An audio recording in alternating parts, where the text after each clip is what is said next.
네, 안녕하십니까. 우선들이 너무나 원하십니다.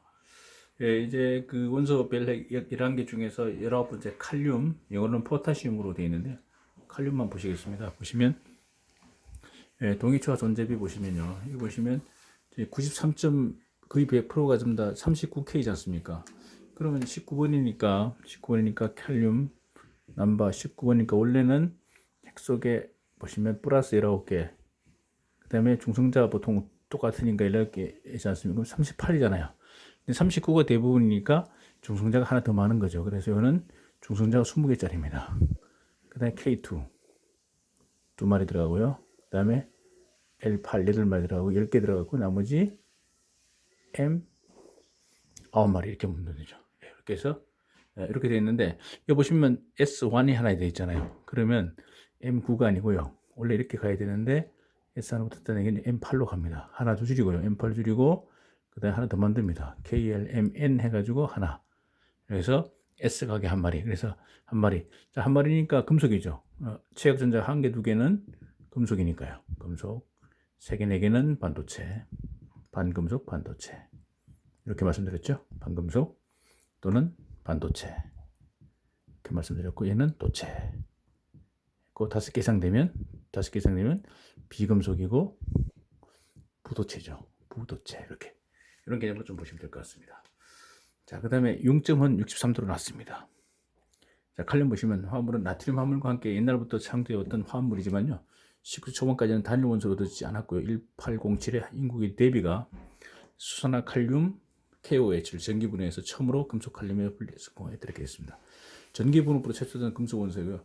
칼륨의 영어는 대비에 의해서 포타시고요. 뒤에 IUM을 붙인 겁니다. 포타시는 병이라는 뜻이고요. 애쉬, 병과 애쉬 합성어, 그러니까 초목을 연소시킨 후에 젤을 병 속에 담은 상태 모양을 가리키는 것으로 되어 있다.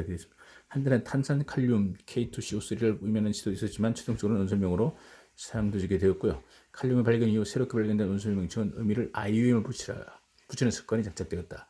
칼륨은 규산염으로서 지각에 이렇게 보되고 지각 표층부의 농도는 2.4% 정도 중량으로 되어 있고 제7위를 점하고 있습니다. 칼륨 화물은 역사적으로 독일의 슈타스푸르트 광산으로부터 채굴되었고요. 이 광산은 칼륨 암석과 광구석을 함유하고 있다 이렇게 됐고요. 그리고 캘리포니아주 실즈 호수나 뉴멕시코주 칼즈버드에는요 칼 암염과 잡구석을 함유한 광대한 광산이 있다 이렇게 됐고요. 해수에 약 379 마이크로 버그람이 함유되지만 나트륨의 30분의 1에 나트륨이 30분의 1입니다. 작습니다. 그래서 암석의 평화에 동일하게 나트륨은요 칼륨과 나트륨 중에 나트륨은 이온 그 상태로 바들이 출되는 것에 대해서 칼륨은 토양중의 콜로이드 그 물질이 협착되기 쉽고요. 이것이 식물에 흡수되기 때문이다. 칼륨은 이온화 굉장히 큰 칼륨 상당히 크죠. 리튬 다음이죠. 리튬 다음으로 칼륨이 부식이 잘 되고 그러니까 전압이 낮습니다. 칼륨은요, 금속 칼륨은 수산화 칼륨 또는 유막칼륨의 용융전에 의해 만들어지고 은박지게 부드러운 금속이지만 공기 중에서 빠르게 산화되고 물과는 폭발이 발생하기 때문에 금속 칼륨은 석유 속에 저장합니다. 천연 방사능 동위시간 40K라는 얘기는 뭡니까? 결국 이게 아까 39인데 40K면 이게 21겠죠. 중성자 21는 베타산을 방출하고 10의 고년의 반감기로 분격되기 때문에 지구상의 물질이 연대하는데 중요하다고 합니다. 한편 인공방사능 동위체는 42K. 그럼 42K 되려면 뭡니까? 이게 23개, 43은 24개. 중성자만 늘어나는 거죠. 알려져 있고 전자는요. 42K는 반감기가요. 12.36시간입니다. 짧습니다. 예. 시간으로 베타선과 감바선을 방출해 개별하고요. 상체막이나 저결구막을 통과하는 칼륨의 거동을 근육에 사용된다. K43은요. 20.3시간의 반감기를 가지고 베타선과 비교적 낮은 감마선을 방출하기 때문에 인체 투여하는 게 가능하고 심근의 기형을 검사하는 검사로서 해체로부터 스캔하는 목적으로 사용 이렇게 되겠습니다. 칼륨이 나트륨과 상이한 점 두 가지가 있는 제1은 초산화물과 폴링의 이름 붙인 KO2를 생산해 KO2를 일반적으로 산소 분자보다 반응성이 높은 활성산소종이라고 합니다. KO2가요. 불리는 것 중에 하나이고 이것은 탄화수소나 그 밖에 유기화합물과 격렬하게 반응해서 이들의 분자 내에 한 개 내지 두 개의 산소 원자가 혼합되어 들어간다. 이렇게 KO2는 또 탄산가스와 반응해 산소 원자를 방출하기 때문에 잠수용 마스크로서도 사용되고 있답니다. 제2는 칼륨, 나트륨보다 반응성이 풍부한 경우가 있다. 불순물을 함유한 칼륨을 일산화탄소 반응시키면 칼보닐 화합물을 생성하고요. 이 물질은 고순도의 칼륨을 만들기 위하여 합성 반응 용매로서 사용되고 있다. 고급적 용도로 수순화 칼륨은 비누액, 탄산칼륨은 소프트한 변이 제조 인류공업의 원료로서 사용되어지고 있다 이렇게 되어 있습니다. 그와 관련해 식물체 내부에는 칼륨이 다량으로 존재하고요. 그것을 연소시킨 젤을 물에 척수시키는 이 세탁물의 때를 잘 빠지게 하는 것, 이게 구약성세도도 알려주고 있다 이렇게 되어 있습니다. 자, 초산칼륨은 성냥, 불꽃, 그 외 산화제를 필요로 하는 물질에서 함유되어 있고요. 또 염화칼륨은 배합비례 첨가되어지고 다른 칼륨 화물은 제조 원료로서 불구하기는 화물이다. NaK 화합명의 화금형의 칼륨은 에스테르의 교환반응으로 용매로서 또 라도의 변성에 공적으로 이용되어 있다 이렇게 되고요. 최근 고속증식로라고 일본 쪽에서 개발한 원자로인데요. 요즘 좀 그때 이제 누설사고, 나트륨 누설사고 있어가지고 계속 좀 중지된 상태이죠. 새로 가동한다는 소식이 있었습니다만 현재로서는 정확한 내용을 아직 모르겠습니다. 최근 고속증식로의 냉각제로 나트륨과 함께 칼륨이 사용되어 있다고 하는데요. 고속증식 냉각제는 열전율이 높은 금속인 것이 요구되기 때문에 또 일관기를 위한 파이프 내부에 순환시키기 위해서 사용하는 온도범위 액체에 되어야 되기 때문에, 그러나 나트륨이나 칼륨은 아주 작은 양이라도 물과 접촉하면 안 됩니다. 위험합니다. 그래서 그걸 좀 조심해야 되고요. 그 다음에 여기 이제 뭐냐면 여러 가지 활성산소 종인데요. 참고로 보시면 O2 마이너스 그다음에 과산화수소, 그 다음에 히드로키실 라디칼, 일중황산소, 지질 라디칼, 과산화지질 라디칼, 산화지질 이런 것들이 활성산소 종이다. 이산화질소 라디칼 이런 것들이 있다고 참고로 보시면 될 것 같습니다.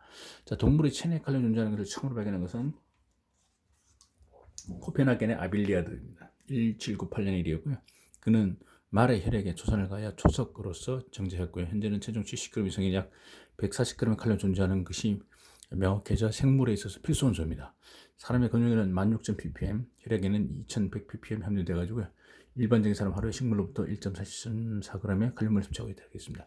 성인 인체는 나트륨보다 칼륨 쪽이 많이 함유되어 있다고 흥미가 깊은 것으로 세포의 내외에 이 양 원소의 나트륨과 칼륨의 분포는 다르게 존재한답니다.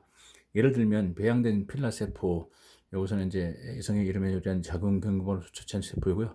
조직배양으로 보존되어 있답니다. 그래서 나트륨은 세포 밖에서는 150mg, 세포 내에서 20mg인 것에 대해서 칼륨은 반대로 세포 밖에서 5mg, 세포 내에서는 160mg. 이 양이 원소의 물균형이 여러 가지 중요한 생리 기능이 일되어 있다 이렇게 되어 있습니다.